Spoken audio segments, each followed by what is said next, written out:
The Graziadio School of Business and Management at Pepperdine University proudly presents the Dean's Executive Leadership Series. This podcast invites top business practitioners and thought leaders to share their view on the real world of business.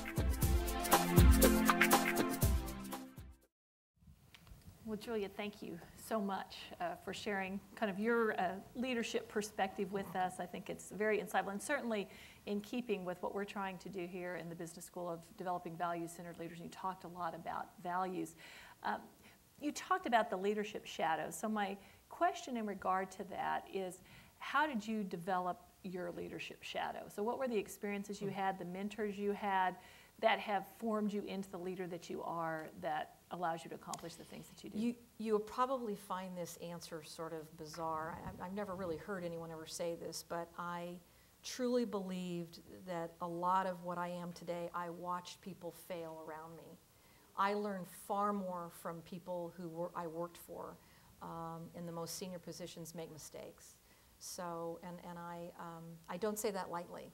I'm fortunate to have worked for 7, hopefully this is my last restaurant company, and I watched people make mistakes at the most senior levels of the organization all the way down. So when I was a director of marketing at Burger King, I watched senior management make some of the most god-awful mistakes I've ever seen in my whole life, and sitting from afar thinking, who in their right mind would make that decision?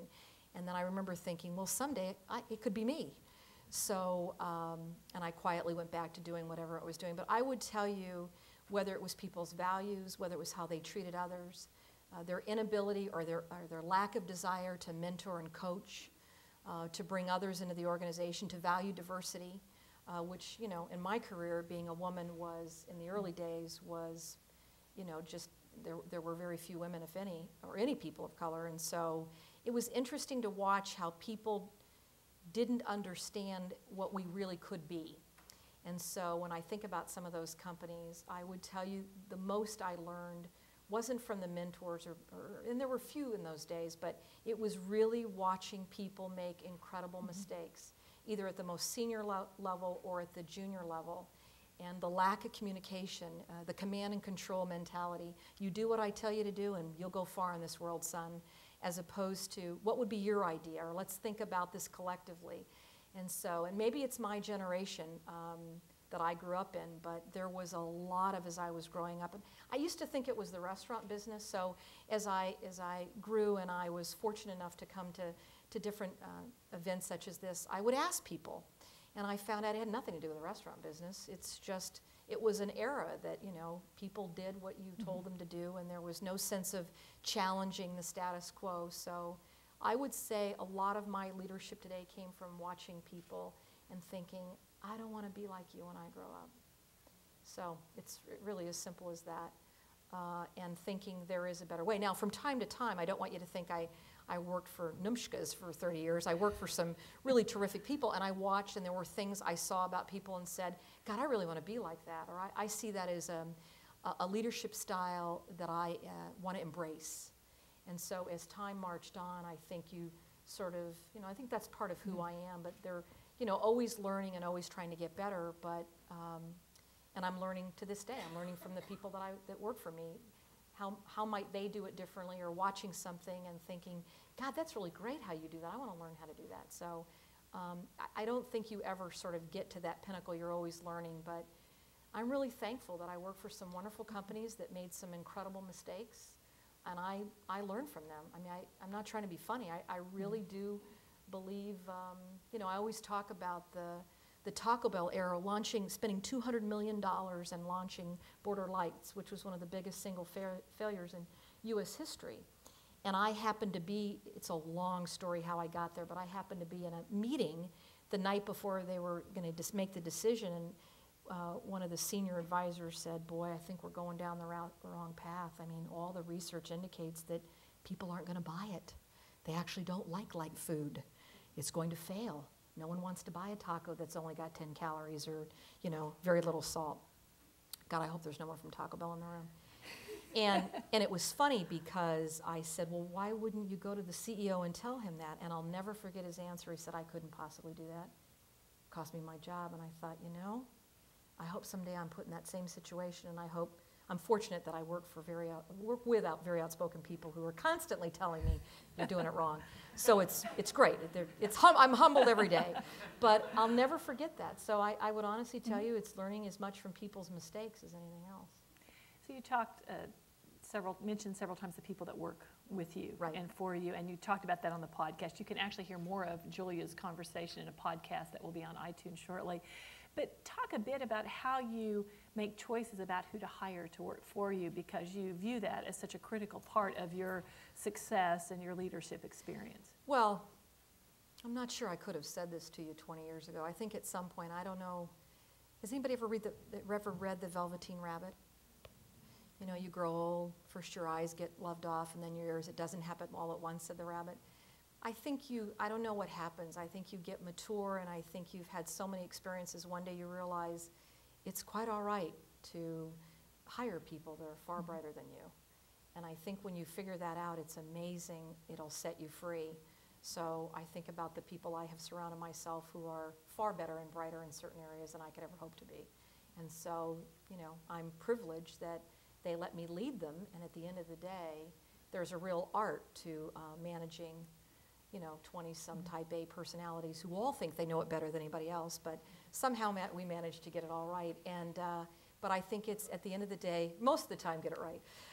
But it's really, at the end of the day, I think surrounding yourself with really, really bright, smart people and being very comfortable that you know more than I, and it's okay that you're better at that than I am or could ever hope to be. But that comment I made to you earlier about the valuing diversity, I really believe that people come from all different walks of life and different experiences, and I really do not want to surround myself with people who are just like me, because I'm not sure what the real value would be, because then you have people play back to you what you already know. I also will make one other comment about that. I'm really big on hiring third-party consultants and getting the best of them. So I'm a big believer in, from time to time, using a consultant who brings a totally different perspective. I'm very comfortable with that, and them challenging our thinking. And as recently as a couple months ago, we went back and literally re-challenged all the assumptions we had made in the acquisition, which has now been 14 months ago we made the acquisition. We said, you know, the smart thing to do is go back and look at what were all the assumptions, and are they all still valid? And guess what? Some of them were no longer valid. So it's being smart enough to ask yourself those questions. But at the end of the day, I'm blessed to work with people who are far better and brighter in so many areas than myself. But somewhere there's this thing, I think, that goes off. Some people struggle with this their whole life. I don't have that problem. Just find people who are really bright and smart, but they have to be willing to work on a team. So you can find really bright, smart people, but if they don't want to work on a team, then I think you have a problem. And we all know who those are. Those people who work on an island and struggle. We call them single contributors who struggle to really work in a team environment. And that won't work for me. I've got to have the collaboration and the teamwork. But yeah, I'm surrounded by people who are far brighter and better than I am. You mentioned the Applebee's acquisition and that you've reviewed those assumptions. Yes, in fact, that's what we're having tonight. We brought in Applebee's food for dinner. Some of you are a little concerned. It's okay. No, I'm just kidding. That was for breakfast. This would be the president of IHOP over here who would like for you to visit your local IHOPs regularly. But the acquisition of IHOP, or of Applebee's, which happened a couple of years ago, certainly has been challenging in many ways, and what's going on in the economy has made it more so. So based on the fact that some of those assumptions are different now or have changed, how are you changing your strategy for turning that around and freshening it up in ways that are different than what you thought you were going to have to do when you made that acquisition? It's funny. I'm glad you asked that. And we've got our Senior Vice President of Marketing, who is in for some other things, who's based in Kansas City, Becky Johnson. Becky would tell you that the strategies we put into play when we first made the acquisition are still the right strategies today to turn around Applebee's. They haven't changed one iota. The brand needs to be redefined through a filter so that everything you see and touch meets that brand needs. So whether it's the ambiance decor, the service platform, the uniforms by the food server who greets you, the menu that you read, the advertising you see, the food that you taste, everything has got to go through that brand filter and make certain it's relevant for you and that it fits the brand positioning. That's the rework that we're doing. It's the exact same thing we did at IHOP. So I don't think any of those what I'll call the day-to-day business strategies of turning the business, I don't think that's changed at all. She might change a tactic here and there, but the strategies are very much the same. I think for us, it doesn't really have anything to do with that base work. I'm very comfortable that the team will be very successful as they were at IHOP. I think the bigger issue in this environment is just the credit market. I mean, this is a very difficult credit market, and we had said one of the things we were going to do when we made the acquisition is part of paying down the debt was to sell most of the company restaurants. We owned 500 company Applebee's. And so part of the deal was we were going to turn those and sell those to franchisees. And in this environment, it's, as you all know, it's very difficult to get credit. And so we're not talking about borrowing $500. We're talking about borrowing, 20, 30, 50, 60 million. And that's a different environment. And it's just a plain different environment. To tell you how much the business has changed, when I started in this business, you got 110% financing, no money down for anything you wanted to buy. Those were the heydays. And those days, and frankly, I actually think that was wrong. And so to some degree, I'm actually pleased that those days are over. But, for the average person borrowing a lot of money, they want 40% down. That's going rate. And so you're talking about leveraging yourself to the hilt to get 40% down. And a lot of people are just uncomfortable with that, whether it's private equity or whether it's bank consortiums. It's a difficult environment. So as I said on the cast earlier today, it may be that we don't sell right now. That may be one of the strategies that we modify if, in fact, we can't get the right deal going. I'm not giving it away. It's not a fire sale. But that's probably the biggest single thing that we've looked at is this environment. How do you think differently about what your original objective was and your original strategy, and what might you do differently to get there? So it's just a really interesting environment. And in fact, the day that Lehman declared bankruptcy, people said, well, now what? And I said, well, they sold the bonds, so I assure you we still owe the money.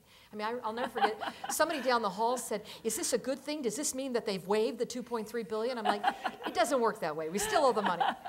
But it's actually cute that for a day or two, people actually wondered if we still owed it. But they had sold the bonds, and of course, those bonds we still pay down again. So, but it's been a very interesting environment. We're actually a very successful company with a pretty simple business strategy that's a highly leveraged company. In this environment, a highly leveraged company is not necessarily a good thing. I tell the story, gosh, maybe 3 years ago, we had a couple of hedge funds that came a call and said, we want you to leverage your company, or we're going to make sure you never work here again. And I said, how does that work? And they said, well, you go borrow money and heavily leverage your company because we think it's a bad mistake that you just don't owe enough money, and which is typical for a hedge fund. And of course, instead, we made the acquisition. And today, I'm too highly leveraged. So at the end of the day, you have to do what's right for your business. You can't listen to an isolated hedge fund. But I think it's so interesting. They haven't called in a while. Interesting. They haven't called. Interesting. But I think it's that, you have to do what's right for the business. And so again, it's taking that strategy and figuring out, is there either another way to tweak it or what should we do differently? Right. But the actual base business strategies, I don't think we would do anything differently. We're headed down that path, and the franchisees at Applebee's, both domestically and internationally, would tell you that those are the right strategies for the business.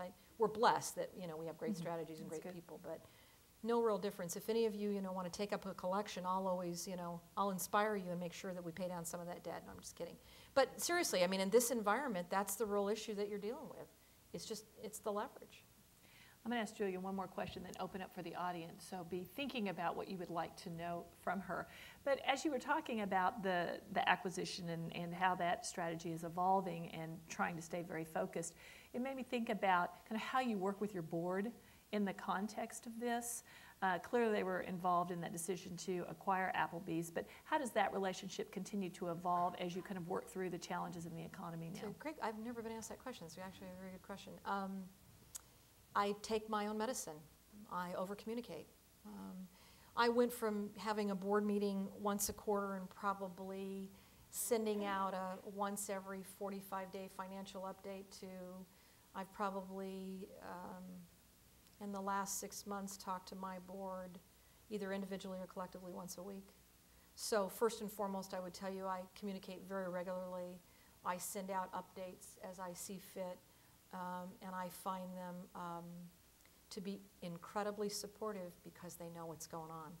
It's amazing how that works. So this this counsel I offered you earlier about over-communicating and making certain people know the vision, it's no different with a board of directors. A board of directors likes to feel like they're savvy, they understand the issues, they understand the choices.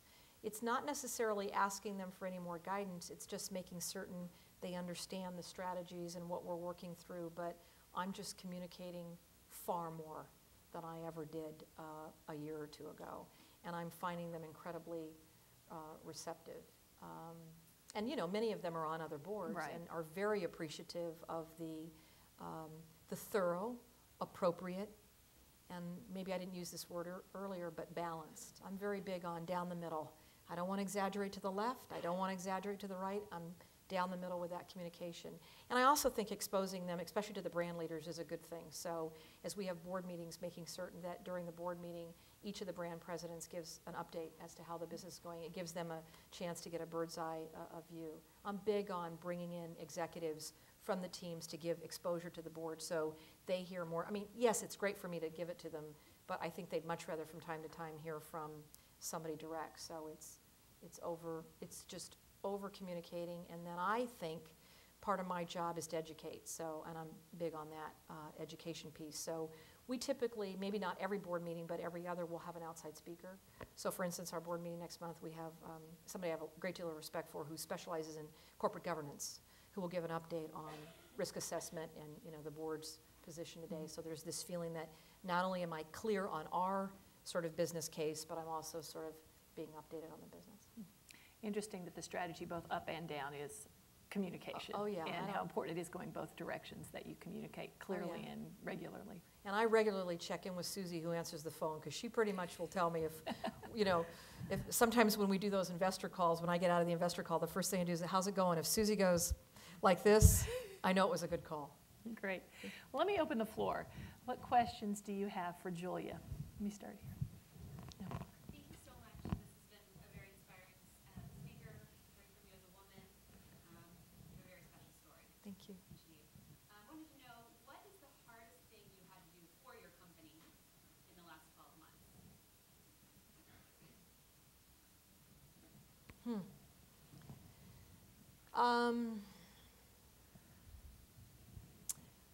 I think it was the day we made the decision as a team to go forward, because it was, for those of you who are not familiar, it was what's called a sealed bid. So you don't know whether you're getting the company, you don't know who you're competing against. It's a secret bid. So you put your best offer on the table. For those of you who've ever dealt with bankruptcy, it's very similar. You put your best bid on the table, but you have no idea who you're competing against. And I remember sitting there and finding out at the 9th hour it was just us. There were no other bidders in the very end. And knowing that the decision could be no or the decision could be yes, but realizing because it's a publicly held company, we had to work 24 hours straight around the clock in New York to be prepared in case it was a go. We had to be prepared to go live the next morning, because by law you have to then go public with your disclosures about what you've done, or presuming it wasn't, you know, get back in the cab, get back on the plane, and go home. And so, little drama here if you'll bear with me. So we knew the meeting was going to start with their board at 12 noon, the Applebee's board. So we all assembled in our offices in New York. And 12 o'clock turned to 1 o'clock, 1 o'clock turned to 2, 2 turned to 3, 3 turned to 4. We brought in sandwiches. About 4:30, 5 o'clock, I was there with, you know, attorneys and bankers and my own team, and people began to look down and slow down, and people stopped writing. And finally someone said, you know, it's okay to fail. We didn't really fail, we gave it our best shot. And it was the toughest thing I think I've had to do is I am not gonna let anybody slow down, because we absolutely have to go full speed ahead. So it was keeping this stiff upper lip. And I remember a couple of times I would sneak out pretending to go to the restroom, and I'd call Tim and I'd say, it's 5 o'clock, no one's called. And he's like, you know, hang in there. You know, do whatever you need to do. I'm like, yeah, that's right, you're right, you're right. And I'd come back in, I'd say, let's go, we gotta go. This is one for the Gipper, we gotta give it our best. Let's go, we're under deadline. And so we had actually committed to the Wall Street Journal, we'd run an article, there was all this stuff pending. and nothing happened. So we missed our window with the Wall Street Journal. Everything was starting to fall apart, and the whole team, there's about 30 people, and I could tell some people were starting to cry. There was some moments, some people were excusing themselves, I knew. And at 6:01, the phone rang, and they said, "You just bought yourself a company." And I think that's when the CFO left and went outside and threw up, which is okay. Actually had a moment, came back in and said, "All right, I'm all right now. Ordering food, we're going to be all right," because you realize you're going to work the night. So we worked 24 hours straight to be ready for the 8 o'clock call. And as we were walking back, somebody wanted, because it was 4 o'clock and 4 or 5 o'clock, somebody didn't want me to walk back to my hotel room by myself in New York. So somebody walked me and said, "Did you ever have a moment?" And I said, "No, but I can tell you the toughest thing was just staying positive and making certain you guys stayed focused, because my biggest fear is people would lose focus and then we wouldn't do the work and we wouldn't be prepared the next morning." And so in the end, it worked. I'd say that was a very emotional roller coaster. Someday when I write a book, I'm going to put that in there. And it was funny because some assistant to the bank or whatever was trying to be thoughtful, and so she brought in liquor. And I'm like, "Take that out of here. These people have to work the night. I don't want anything distracting them." And so I found out much later she took it home, every stitch of it. So it's kind of like, it's okay. But I would say that was a tough emotional roller coaster. But anyway, it was a great story. No, that's a great story. Great question. Yes, and then we'll go back here. My name is Sharona Justman. I'm with Step Strategy. And in this economy right now, it seems to me, without understanding your business entirely, that this is a great opportunity for IHOP and Applebee's to really establish its brand solidly into Middle America. Yep. And I'm wondering, what are you doing to reach out and be the destination for those people who are not going to the more expensive restaurants or who are going home, but see you as the alternative Right. to using their money wisely and having an experience in a dining Well, environment? IHOP certainly has a bit of an upper hand because they've already been there, done that. I mean, IHOP is considered, is the leader in family dining. For those of you who don't know, family dining would be not people that I consider necessarily of quite our ilk, but in that category, Denny's, Cracker Barrel, Bob Evans, Perkins, Coco's, Caro's. Those are all people considered in the category, but we do a far better job today of positioning ourselves. We are the leader, and we are number one in family dining. We've done a magnificent job. Now, staying there, it's important for Des and the team to keep continuing to focus on price value and the price value relationship. At Applebee's, it's making certain people know that. And clearly, we have lost some of our price value edge. And I'm sure this is not a technically correct term for those of you with a marketing background, but I call it effective pricing. If it's never been on the menu before and I put it on the menu and I price it, I can do the right thing, but I can also sort of put in that niche what is appropriate.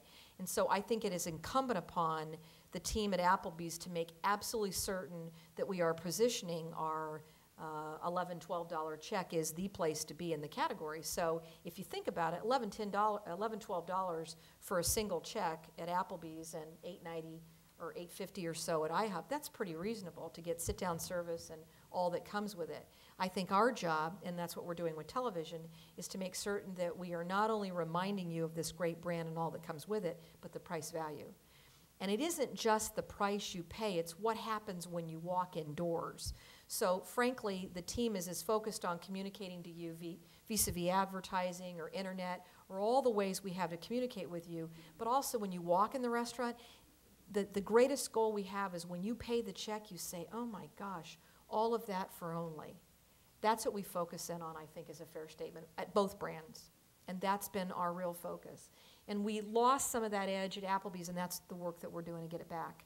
But at both brands, I would tell you, there's tremendous focus on the price value. Or our lunch, pick and pair, starting at $5.95. You can't get a soup and sandwich or whatever at a fast food restaurant. So it's us just reinforcing that.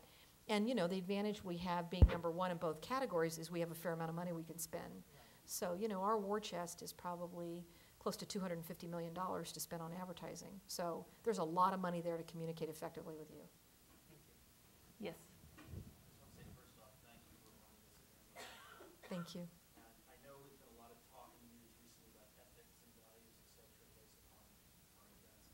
But I guess looking at you as a business leader right now, what core competencies are you looking for, particularly from MBA graduates that are coming out now that are going to add value to your It's a great question. And I have this discussion a lot with MBA students because I talk about getting the experience. And you know, I'm constantly coaching people who come in and want to graduate with an MBA, and then they want to get this job, and then they want to go to the next job, they want to go to the next job. And they see this as being a very, you know, sort of a ladder. And I try to coach and teach. It's what I care about is the experiences, far more than you went from the manager to the director to the vice president. What I care about, and certainly my career is an example of that, I didn't get a straight ladder. I went this way, and then I went this way, and then I went this way. You know, I left in a very senior capacity in marketing and became an assistant general manager for Taco Bell, right? Washing dishes, and, you know, and found out that when you mix, you know, chlorine and ammonia and you go into a walk-in, you faint. So, I mean, I learned all those things the hard way. Don't do that in a closed space. But I would tell you those experiences of going back and forth, that's what I care about. And what you come to me as is somebody who's got experience, rich with history, and learning from your mistakes, and taking risk, and being involved in different aspects. So the first thing I ask students who come in and either interview or want to talk, I say, tell me about your experiences. Where did you volunteer for something? What projects were you on? What were you exposed to? Whom did you get to meet with? What did you interact with? What real risks did you take? Walk me through your experiences. What did you volunteer for? And the person who says, well, I don't know, I've been the for 5 years, and by God, I've been a good My answer is, well, that's interesting. Go back and get some experience. But the person who talks about, well, I volunteered for this, and I was involved in the integration of that, and I served on a team that did this, and I was involved in a community awareness thing, and I made a difference. Those are the kinds of things you want. It's those experiences that don't necessarily go to a straight ladder. In fact, I'm not certain who does that anymore anyway, but rather gets all that's what I'm interested in. It's the true lending experiences and having this just dearth of knowledge that you're bringing from your perspective, which is different than the next MBA student. That's what we're really looking for. And then my hope is you're trying to get as much experiencing managing others. I have found lots of really bright, smart people who are single contributors, but in our organization, you can't get promoted if you can't lead others. And by the way, there are many people in this organization who are just fine with being a single contributor and can do quite well, thank you very much, and that's okay. But I also need people who can manage and lead others, and it's a gift. And for many people, it's a learned behavior and a skill to be able to coach, mentor, reach down an organization. I can't tell you how many people I've looked at a performance appraisal and I said, you wrote this? This isn't a performance appraisal. I'm amazed at the number of people who come out of college and can't write a performance appraisal, can't give appropriate coaching, intimidated, passive-aggressive, don't want to share, don't want to make it better. I've also had many people work for me and said, I've had more coaching from you in 6 months than 30 years. I've worked for, you know, several different, I'm amazed at the number of people who work in these bright, successful companies and come to me and say, I really never got any coaching. Or find it devastating to come into after a meeting and say, I can tell you some of the things you could do better next time. Excuse me? I beg your pardon? I'm a Harvard MBA. I don't get coaching.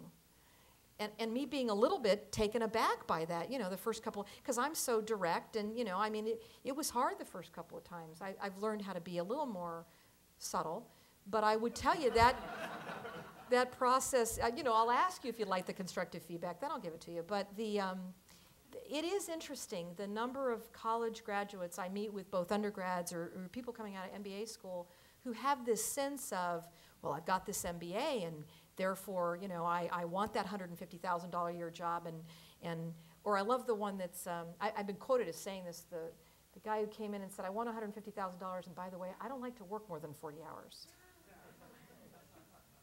Oh, look at the time. You know, I mean, because the reality is, in this environment, I can't believe somebody would actually say that, but I think there are trade-offs. The other thing, and I say this all the time, I coach MBA students all the time on this, find a place that you really want to work. I mean, you don't have to sell your soul for anybody, least of all not a company.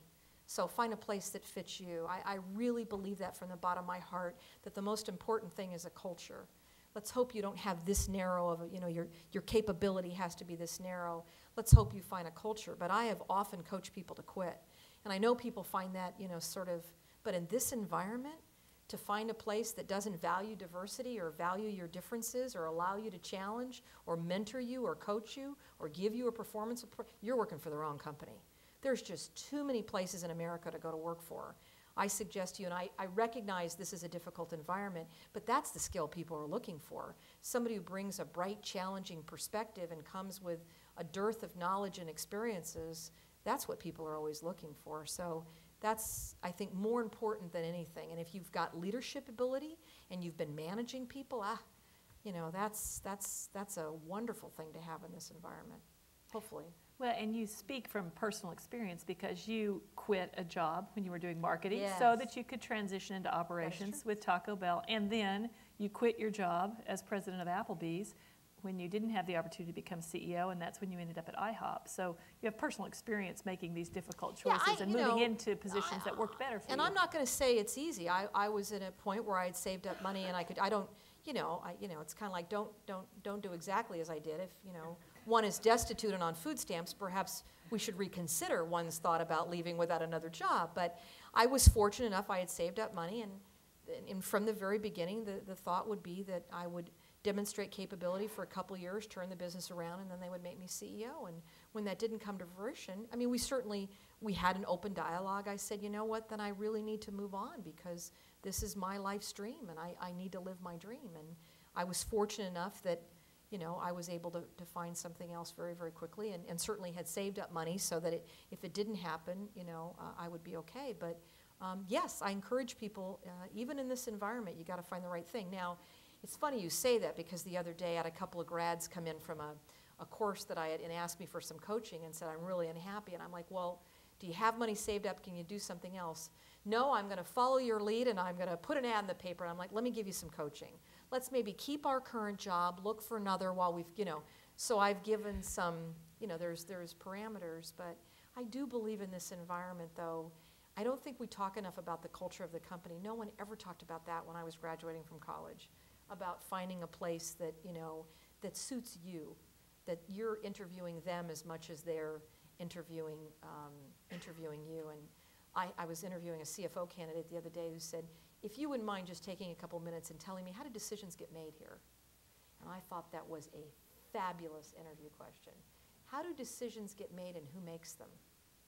Because what he was trying to figure out was it command and control? Was it a team environment? Was the collaboration? Did you really care about my opinion?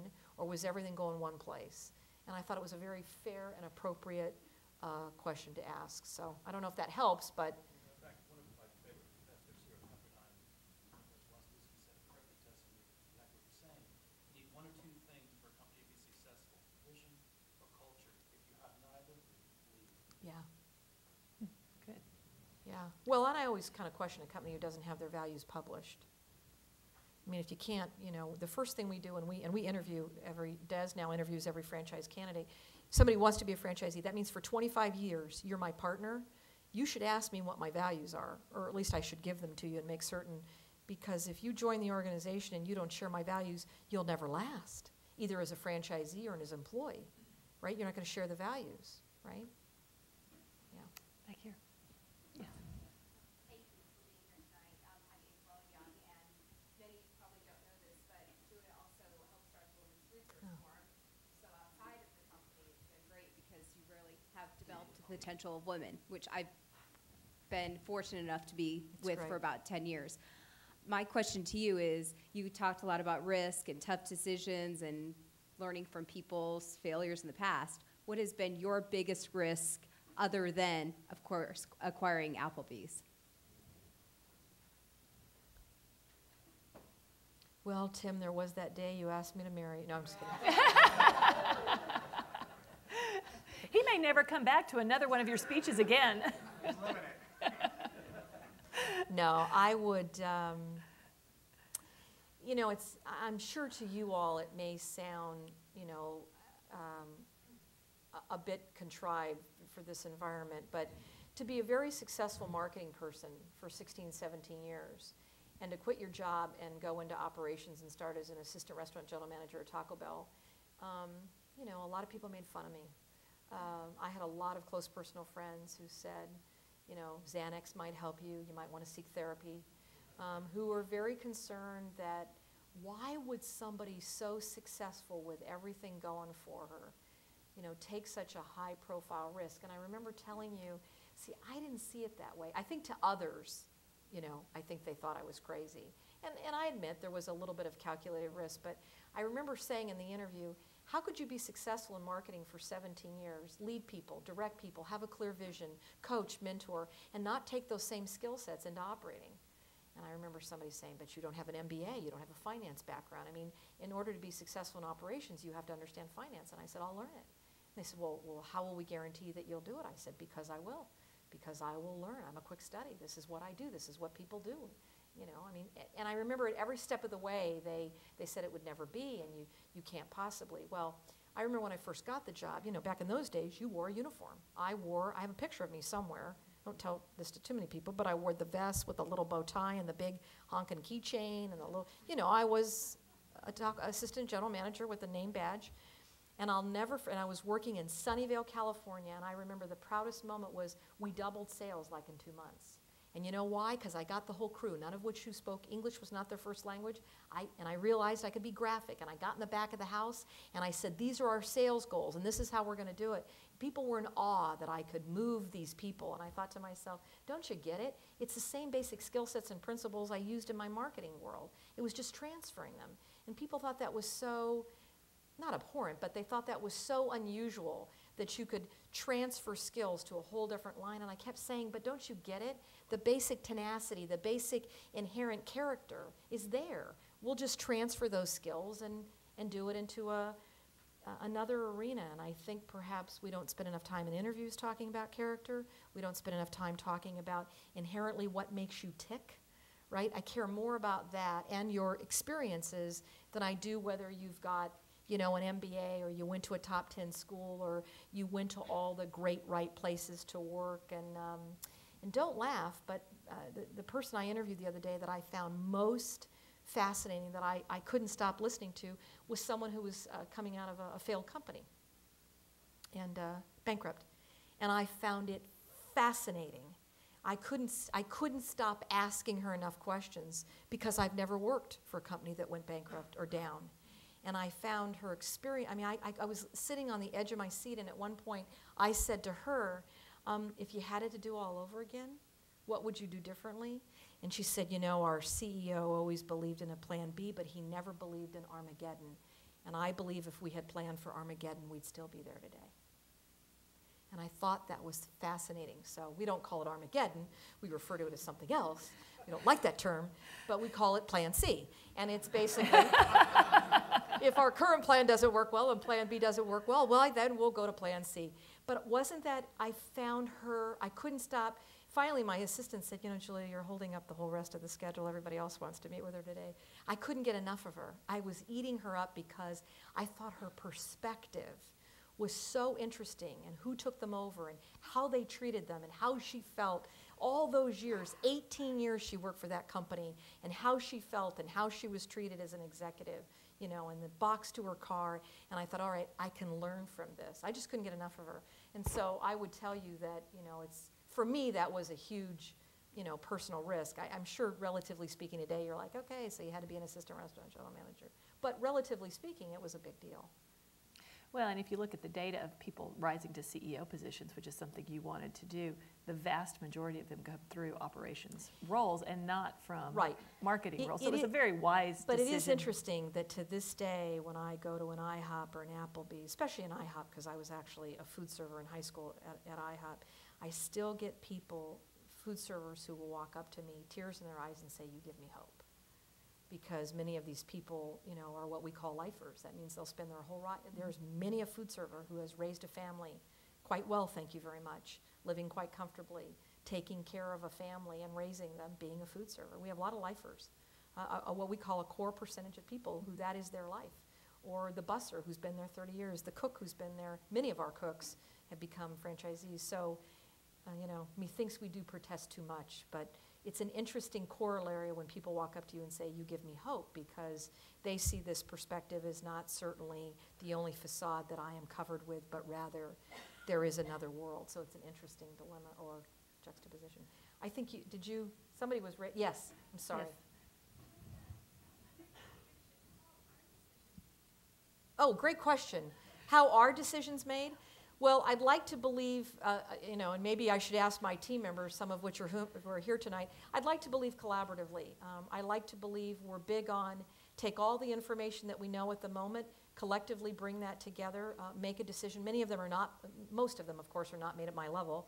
They're made throughout the organization. I'd like to believe people are empowered to make them, but some of those tough, big decisions that have to be made, I'm a big believer in let's get as many people with an opinion. And my ultimate goal is that if any of you went to my executive team meeting, you couldn't tell who my general counsel is, you wouldn't be able to tell my CFO, you wouldn't be able to tell my senior vice president of human resources, you couldn't tell who the president of IHOP was or who the president of Applebee's was. You were just thinking that it's a bright, smart group of business leaders. I really have a firm belief that I surround myself with business leaders. And I really encourage my president of IHOP to understand the Applebee's business, vice versa. I encourage us to understand our legal issues, our financial issues, our human capital issues. So I'm big on an agenda that spans the globe and educates and then provides counsel and perspective, but I'm always looking for somebody's opinion.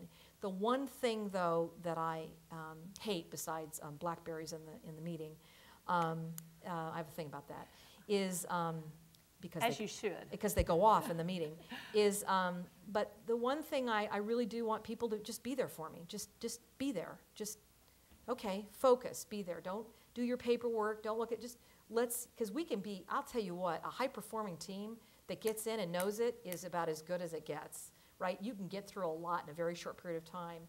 But the thing I love, and I think of my executive team meeting this morning is, and I'll, not to embarrass Des, but Des asked a very specific question that had nothing to do with him or IHOP. It was all about a specific financial issue. And if you were sitting in the room, you'd think that was the CFO, right? And then 10 minutes later, my human resource guy asked a question, and you would have thought he was the general counsel. So it's all of us trying to be educated, but I think the greatest thing I can provide is for them to be business leaders. Because they won't stay forever. Maybe 20, 30 years. Did you notice how I just ease on into that?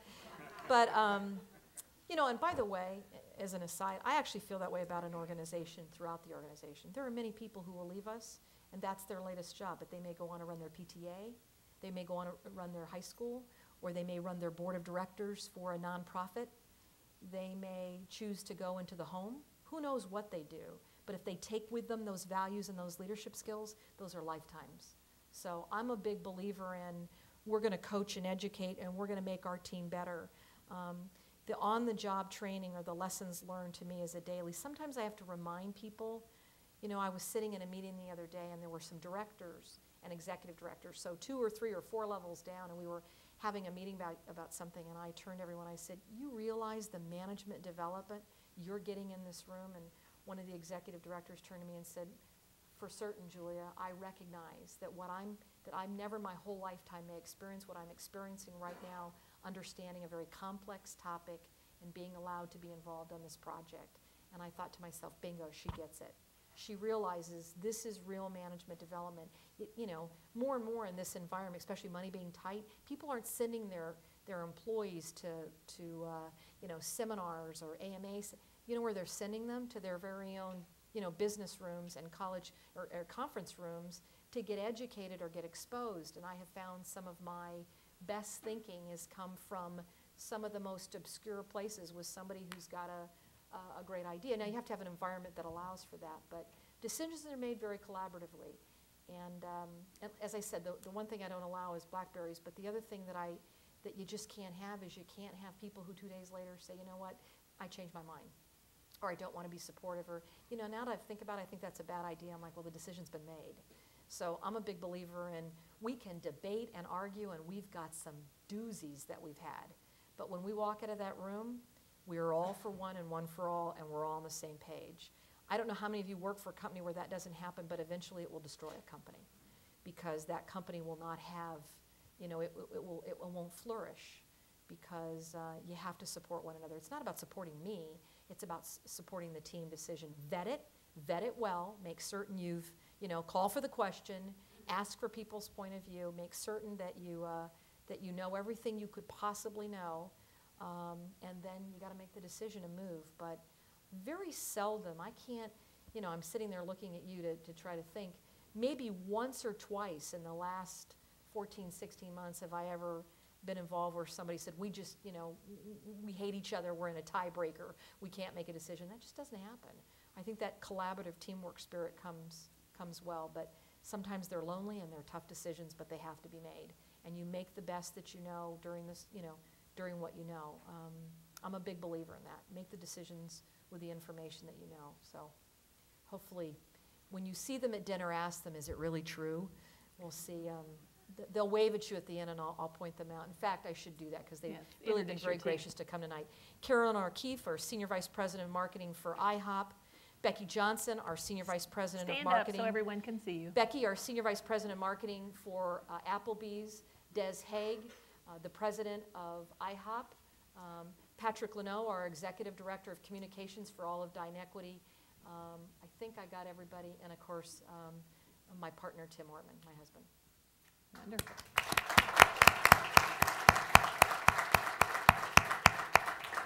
We need to wrap up our time together tonight, but I have one last question for you, because this is sort of, with the inauguration and everything, this has really been a day of sort of hope and looking to the future. You're not going to ask me about her dress, are you? No, no, no. I won't ask you about her dress. But you say you're a person that sort of looks at the world as the glass half full. So what are you most optimistic about for the coming year, or looking forward to most in the coming year? So we'll end on a very positive note in looking forward to what's coming up in the year ahead. I think he needs to get that team together as quickly as possible and be very clear about what is the vision of this country, and give this country hope and give this country clear direction that the whole country, I don't care who you are as an American citizen, you say, here's what I'm going to contribute to. And then I hope he in his own way, he and the team that run this country, because I really believe that's what it is, I hope they encourage people to find that right balance of spending money. I know for months we went around telling people, save, save, don't spend money, don't spend money. But as you know, this economy fundamentally requires some spending. Note to self, this economy won't grow without some form of spending. So he's got to be a little bit, it's an interesting dichotomy to convince America, I need you to spend, just not too much. I need you to save, just not too much. I need you to believe with a clear vision. So I believe the team will do that. He's smart. He's surrounded himself with really, really, really bright, smart people. And I think his communication style and his desire to get America on track is what we need. But I truly believe part of what he's got to do before he meets with the auto workers, he's got to get these banks to loosen these purse strings, because the reality is our fundamental economic environment. And for those of you who've got an economics major, you know the reality is you have to get this environment spending in some way, shape, or form again. If you don't, we're stuck. So you have to get Americans to loosen those purse strings, not perhaps the way we did in the past, but I believe a clear vision, a clear hope, a clear direction, and get people to stop fearing. I think if he can get away from the fear, I don't think maybe we'll be bullish in the next 30, 60, 90 days, but I think we can make it work. Wonderful. Thank you so You're much, very Julie. welcome. It's been a great pleasure. Thank you so much.